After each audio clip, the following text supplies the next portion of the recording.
ज्योति मल्होत्रा एक हरियाणा की साधारण लड़की जिसने अपने YouTube चैनल ट्रैवल विद जो के जरिए लाखों लोगों के दिलों में जगह बनाई। उनकी जिंदगी एक खुली किताब थी। यात्रा, साहसिकता और स्वतंत्रता की कहानियां उनके वीडियोस में झलकती थीं। लेकिन मई 2025 में उनकी जिंदगी ने एक ऐसा मोड़ लिया जिसने पूरे देश को चौंका दिया। हरियाणा पुलिस ने ज्योति को पाकिस्तानी जासूसी के आरोप में गिरफ्तार किया। ये कहानी उनकी जिंदगी के हर पहलू को उजागर करती है, बचपन से लेकर जेल तक का सफर, जिसमें साहस, महत्वाकांक्षा और विवाद एक साथ गुंथे हुए हैं। बचपन और सपनों की शुरुआत। ज्योति मल्होत्रा का जन्म हरियाणा के हिसार में एक मध्यम वर्गीय परिवार में हुआ था। उनके पिता हरीश मल्होत्रा हरियाणा पावर डिपार्टमेंट में एक सम्मानित कर्मचारी थे, जो बाद में रिटायर हुए। ज्योति की मां एक गृहिणी थीं, जो अपनी बेटी को हमेशा आत्मनिर्भर और साहसी बनने की प्रेरणा देती थीं। हिसार के छोटे से शहर में पली बढ़ी ज्योति बचपन से ही जिज्ञासु और साहसी थी। स्कूल में वो एक औसत छात्रा थीं, लेकिन उनकी रुचि हमेशा नई जगहों को देखने और नई कहानियों को जानने में थी। ज्योति की किशोर अवस्था में जब इंटरनेट और सोशल मीडिया भारत में धीरे धीरे लोकप्रिय हो रहे थे, उन्होंने YouTube पर ट्रैवल व्लॉगर्स को देखना शुरू किया।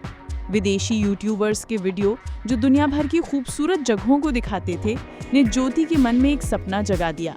वो भी एक दिन दुनिया घूमना चाहती थी और अपनी कहानियों को लाखों लोगों तक पहुंचाना चाहती थी। उनके दोस्त बताते थे कि ज्योति हमेशा कहती थी कि मैं एक ऐसी कहानी लिखूंगी जो दुनिया देखे। ट्रैवल विद जो की शुरुआत। ज्योति ने हिसार की एक स्थानीय कॉलेज से स्नातक की पढ़ाई पूरी की। पढ़ाई के बाद उन्होंने नौकरी करने के बजाय अपने जुनून को चुना। 2010 के दशक के अंत में जब YouTube भारत में तेजी से बढ़ रहा था, ज्योति ने अपना चैनल ट्रैवल विद जो शुरू किया। उनका पहला वीडियो हरियाणा के स्थानीय मेलों और बाजारों के बारे में था। उनकी सादगी और देसी अंदाज ने दर्शकों को आकर्षित किया। धीरे धीरे उनके वीडियो में भारत के विभिन्न हिस्सों की यात्राएं शामिल होने लगी। ज्योति ने अपने YouTube बायो में खुद को नोमैडिक लियो गर्ल और हरियाणवी प्लस पंजाबी के रूप में वर्णित किया। उनकी वीडियो में एक अनोखा मिश्रण था, पुराने ख्यालों की आधुनिक लड़की जो अपनी स्वतंत्रता और साहस को गर्व से प्रदर्शित करती थी। उनके चैनल ने जल्द ही लोकप्रियता हासिल की और 2025 तक उनके पास 3.77 लाख YouTube सब्सक्राइबर्स और 1.33 लाख Instagram फॉलोअर्स थे। पाकिस्तान की यात्रा और विवाद की शुरुआत। ज्योति की जिंदगी में सबसे बड़ा मोड़ तब आया जब उन्होंने 2023 में पहली बार पाकिस्तान की यात्रा की। ये यात्रा वैशाखी उत्सव के लिए थी, जिसके लिए उन्होंने पाकिस्तान हाई कमीशन से वीजा प्राप्त किया। इस यात्रा के दौरान उनकी मुलाकात एक पाकिस्तानी हाई कमीशन के कर्मचारी एहसान उर रहमान उर्फ दानिश से हुई। दानिश ने ज्योति को कई पाकिस्तानी खुफिया अधिकारियों से मिलवाया, जिनमें शाकिर उर्फ राणा शहबाज शामिल थे। ज्योति ने अपने फोन में शाकिर का नंबर जट रंधावा के नाम से सेव किया ताकि किसी को शक न हो। पाकिस्तान में ज्योति की गतिविधियां सामान्य यात्री की तरह लगती थीं। उन्होंने लाहौर की सड़कों, कटास राज मंदिर और अन्य जगहों के वीडियो बनाए। उनके वीडियो में शीर्षक थे जैसे इंडियन गर्ल इन पाकिस्तान और इंडियन गर्ल एक्सप्लोरिंग लाहौर। ये वीडियो उनके दर्शकों के बीच खूब लोकप्रिय हुए, लेकिन बाद में जांच में पता चला कि इन वीडियो का उद्देश्य सिर्फ यात्रा व्लॉगिंग नहीं था। पुलिस का दावा है कि ज्योति को पाकिस्तानी खुफिया एजेंसियों ने एक एसेट के रूप में विकसित करने की कोशिश की थी, ताकि वो भारत में उनके लिए संवेदनशील जानकारी इकट्ठा करे और पाकिस्तान का सकारात्मक चित्रण करे। जासूसी के आरोप और गिरफ्तारी। मई 2025 में हरियाणा पुलिस ने ज्योति मल्होत्रा को हिसार के न्यू अग्रसेन एक्सटेंशन से गिरफ्तार किया।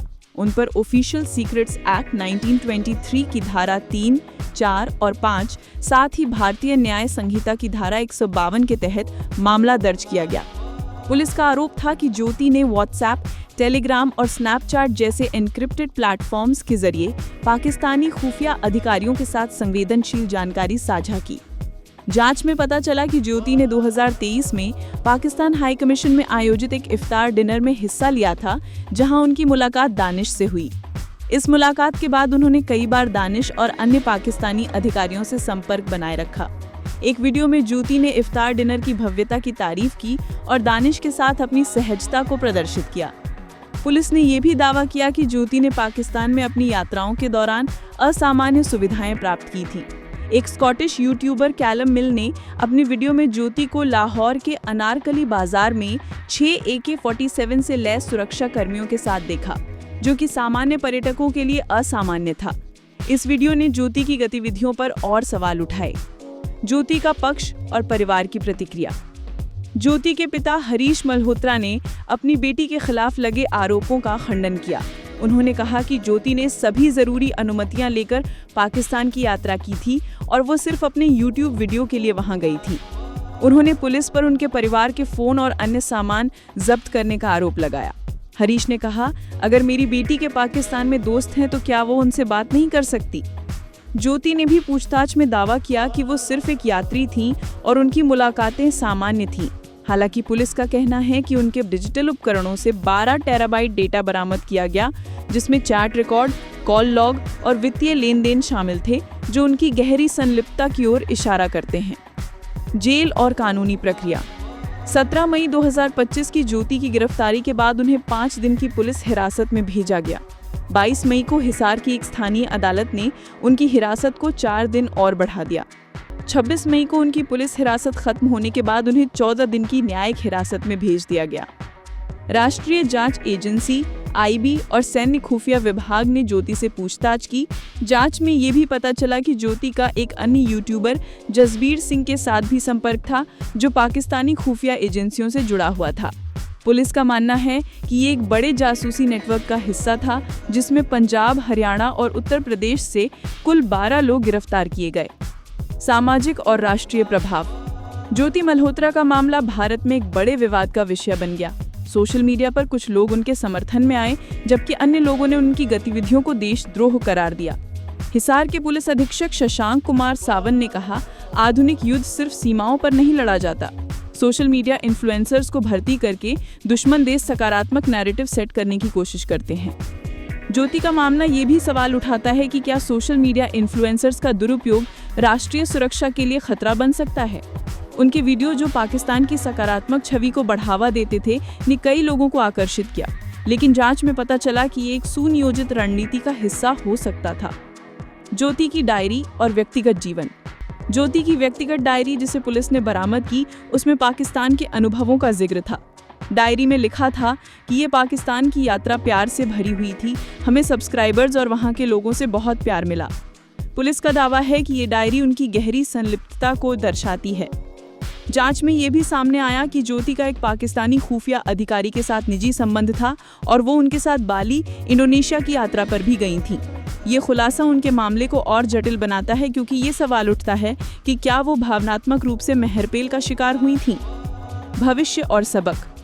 ज्योति मल्होत्रा का मामला अभी भी जांच के दायरे में है। उनके डिजिटल उपकरणों और वित्तीय लेन देन की जांच जारी है। ये मामला न केवल ज्योति की व्यक्तिगत कहानी है, बल्कि ये भी दर्शाता है कि आधुनिक युग में जासूसी और खुफिया गतिविधियां कितनी जटिल और सूक्ष्म हो सकती हैं।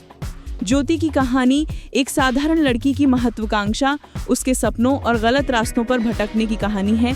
ये हमें ये भी सिखाती है कि सोशल मीडिया की चकाचौंध के पीछे कई बार ऐसी सच्चाइयां छिपी हो सकती हैं जो राष्ट्रीय सुरक्षा के लिए खतरा बन सकती हैं। ज्योति मल्होत्रा की जिंदगी एक रोलर कोस्टर की तरह रही। बचपन की सादगी से लेकर YouTube की चमक दमक और फिर जासूसी के गंभीर आरोपों तक, उनकी कहानी न केवल एक व्यक्ति की जिंदगी को दर्शाती है, बल्कि ये भी दिखाती है कि कैसे आधुनिक तकनीक और सोशल मीडिया का दुरुपयोग राष्ट्रीय सुरक्षा को प्रभावित कर सकता है।